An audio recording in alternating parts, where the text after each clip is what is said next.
Bonjour et bienvenue dans cette première de Politicon. Nous allons maintenant entrer dans le vif du sujet avec des vidéos thématiques un peu plus longues que les 10 dictos que vous pouvez retrouver ici, là ou là. Pour cette première, nous allons parler du libéralisme politique de John Rawls.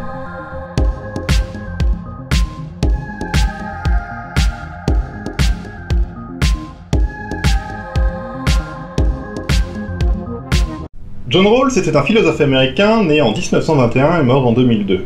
Il est sans doute l'un des philosophes politiques les plus importants du XXe siècle, et on va tâcher de comprendre pourquoi.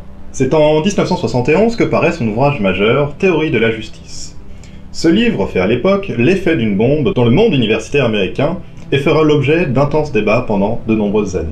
Il n'est pas vraiment exagéré de dire que ce livre a façonné ce à quoi ressemble un large pan de la philosophie politique jusqu'à aujourd'hui. La grande question à laquelle tente de répondre Rawls est la suivante. Qu'est-ce qu'une société juste? Pour Rawls, la réponse est simple, une société juste est une société équitable. Certes, on n'est pas beaucoup avancé, mais on va s'attacher dans les prochaines minutes à comprendre ce qu'il entend par là et comment on peut y parvenir. Ce qui intéresse Rawls, c'est la justice distributive, c'est-à-dire le type de justice qui cherche à optimiser la répartition des biens et des ressources dans la société. Par exemple, dans une société méritocratique, la justice distributive dira à chacun selon ses mérites. Dans une société qu'on dira rapidement socialiste, ce sera l'adage de chacun selon ses moyens, à chacun selon ses besoins. Rawls n'est pas très loin d'une telle conception, puisque son livre cherche à montrer comment les êtres humains peuvent rationnellement en venir à penser que la répartition des richesses doit permettre d'aider les plus démunis. Mais cette idée doit être pour Rawls compatible avec l'idée de la plus grande liberté pour tous. Pas question d'égaliser les conditions de vie pour tout le monde, on doit prendre en compte les différences individuelles et la pluralité de leurs désirs, de leurs capacités, de leurs opinions, etc. Rawls est donc un libéral politique qui cherche à défendre les libertés individuelles. Pour ce faire, il faut parvenir à trouver un cadre qui permette de prendre en compte ces différences individuelles, tout en garantissant que les personnes les plus défavorisées puissent vivre de manière décente. L'astuce de Rawls, c'est de produire une théorie politique abstraite, qui va aboutir à des principes de justice qui assurent liberté et vie décente pour tous. Pour Rawls, cela signifie que le juste doit primer sur le bien.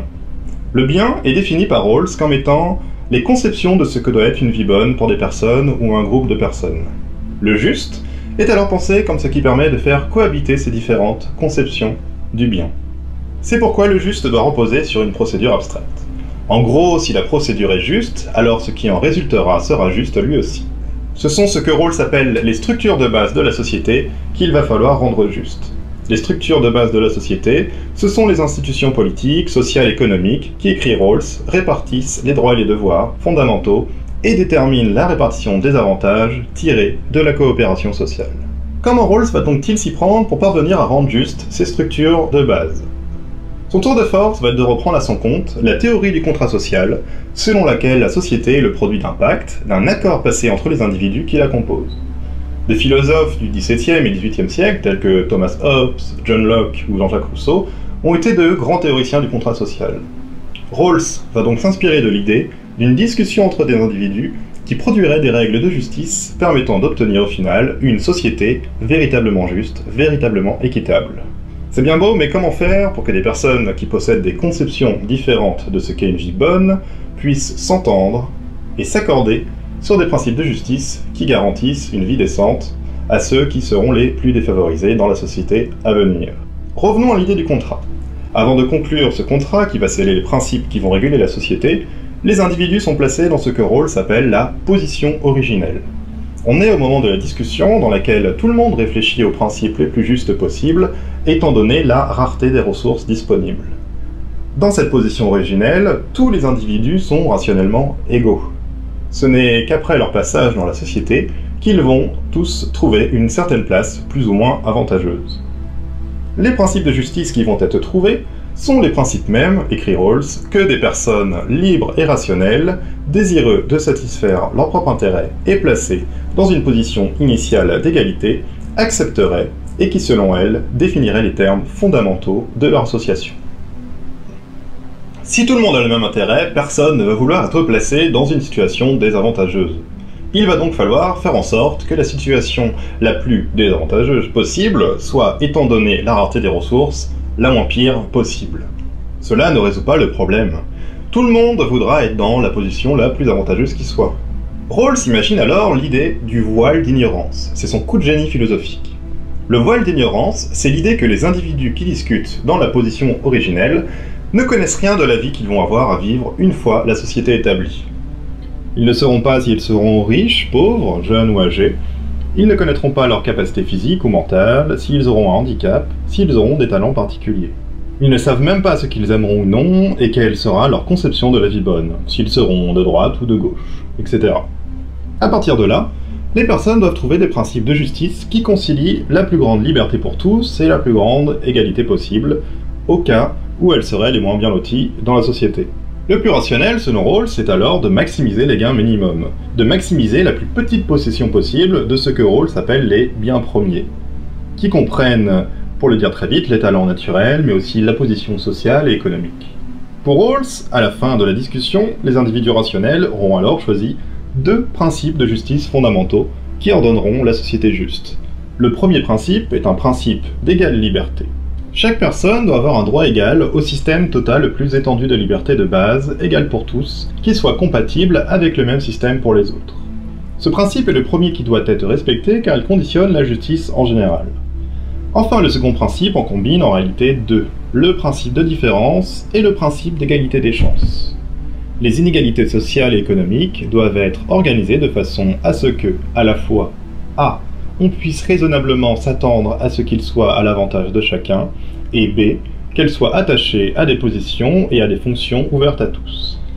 Le principe A, appelé principe de différence, assure donc la maximisation des gains minimums.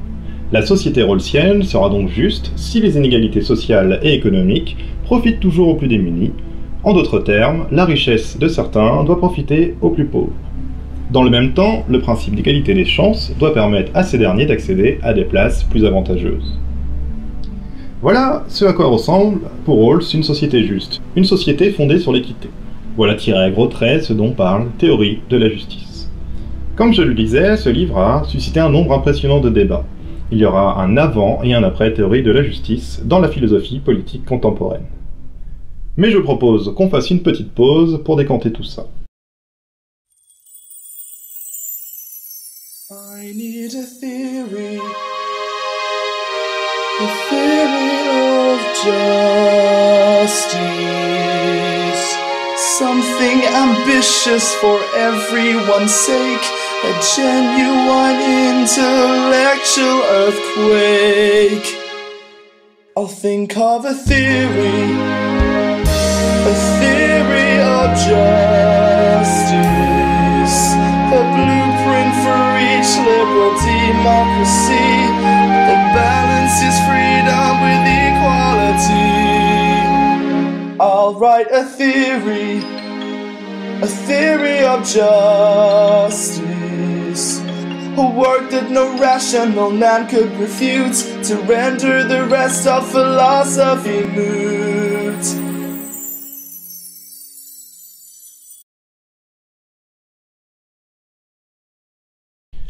On a donc vu que la théorie de la justice de Rawls présente une conciliation entre les idéaux de la liberté et ceux de l'égalité. Dans les faits, on aboutit à une forme de social-démocratie qui refuse à la fois un libéralisme économique trop strict et un socialisme de type autoritaire. Mais Rawls va devoir modifier un peu sa théorie pour répondre aux nombreuses critiques qui ont suivi l'apparition de théorie de la justice. On ne va pas pouvoir résumer ici toutes ces critiques, mais on va retenir ici l'une des principales. On l'a vu, le dispositif de la position originelle est abstrait, désincarné. Comment alors penser que les principes de justice puissent être toujours aussi universels que Rawls le prétend? L'idée d'égalité et de liberté possède-t-elle la même valeur et la même définition partout dans le monde? Les notions d'individu et d'intérêt bien compris ne sont-elles pas un peu trop propres au monde occidental? C'est à ces critiques que Rawls va répondre dans un ouvrage paru en 1993 intitulé sobrement « Libéralisme politique ». Rawls va tenter de montrer que le libéralisme politique peut être autre chose qu'une doctrine parmi d'autres, et même le moyen par excellence de faire cohabiter des visions du monde différentes au sein d'un même projet politique. C'est le problème de la tolérance et de la stabilité d'une société où règne le fait du pluralisme qui est posé. Rawls pose la question: Comment peut-il exister, de manière durable, une société juste et stable des citoyens libres et égaux, qui demeurent cependant divisés entre eux par des doctrines raisonnables, qu'elles soient morales, philosophiques ou religieuses? La réponse se trouve dans l'idée de consensus par recoupement. Les doctrines politiques et morales doivent pouvoir parvenir à un consensus en puisant dans le contenu de leur vision du monde des caractéristiques communes à toutes les autres. Chaque culture, chaque doctrine peut trouver, en étant raisonnable, c'est-à-dire en étant tolérant pour le dire très rapidement, des moyens de justifier des principes de justice qui vaudront pour tous.